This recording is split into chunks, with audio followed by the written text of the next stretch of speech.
In the kingdom of Eldoria, a place of golden fields and silver rivers, peace once reigned under the rule of the kind King Aldric. The people were happy, the crops flourished, and laughter filled the streets. But everything changed when a woman named Malvera arrived at the royal court.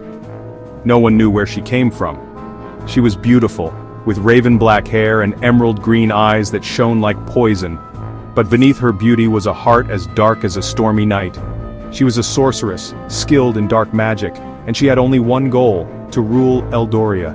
She charmed the king, whispering secrets into his ear, twisting his thoughts until he loved her more than life itself. The queen, sweet and gentle Queen Serafina, saw the danger in Malvera's eyes.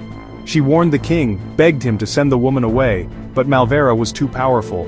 One night, the palace was filled with screams. Queen Serafina had been found dead in her chambers, her lips turned blue as if she had swallowed poison. The king was devastated, but Malvera was there to comfort him. Within a moon cycle she became his new queen. But the kingdom was not fooled. They saw how the rivers ran darker, how the crops grew weaker, how the once joyful birds now sang in sorrow. They whispered among themselves, calling her the Black Queen. And then, one night, the old king died. Malvera wept fake tears, but as soon as the funeral ended she seized the throne with iron hands.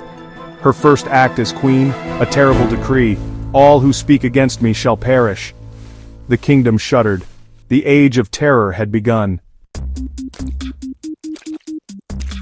Queen Malvera sat on the throne, her emerald eyes flashing with power. She ruled the land with an iron fist, and no one dared to oppose her.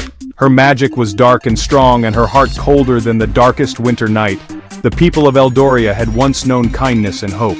But now, fear hung in the air like a thick fog. The once bright market square was quiet, and the joyful sounds of children playing had vanished.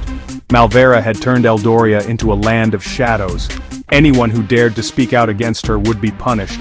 Villagers whispered in hushed voices, afraid that even their thoughts might betray them. Even the bravest knights who once swore to protect the kingdom were too terrified to challenge the queen. One day, a young boy named Aric, no older than 12, spoke out in the village square. He had lost his parents to the queen's cruelty when she sent soldiers to burn down their home for refusing to give up their land. He had no fear of Malvera. The crowd gasped, but no one dared to speak. Malvera's soldiers were already watching from the shadows, and they were quick to act. Before Aric could say another word, 2 armored guards grabbed him by the arms and dragged him to the queen's palace. Queen Malvera stood at the top of her grand staircase, looking down with a cold smile. With a flick of her fingers, Aric's body jerked as if pulled by invisible strings. He was lifted high into the air, his arms and legs splayed out like a puppet. The crowd watched in terror as the boy hung helplessly, unable to move.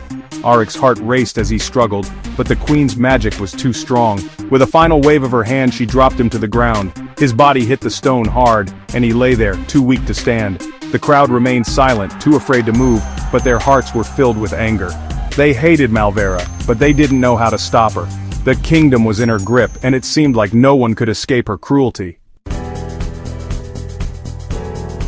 Aric woke up in the village hut, his body sore from the queen's cruel punishment. His legs and arms ached, and his head throbbed, but he was alive. He could feel the weight of the queen's cruelty on him, but his spirit had not been broken. As he lay there trying to gather his strength, an old woman entered the hut. She wore a simple cloak, and her face was hidden beneath a hood.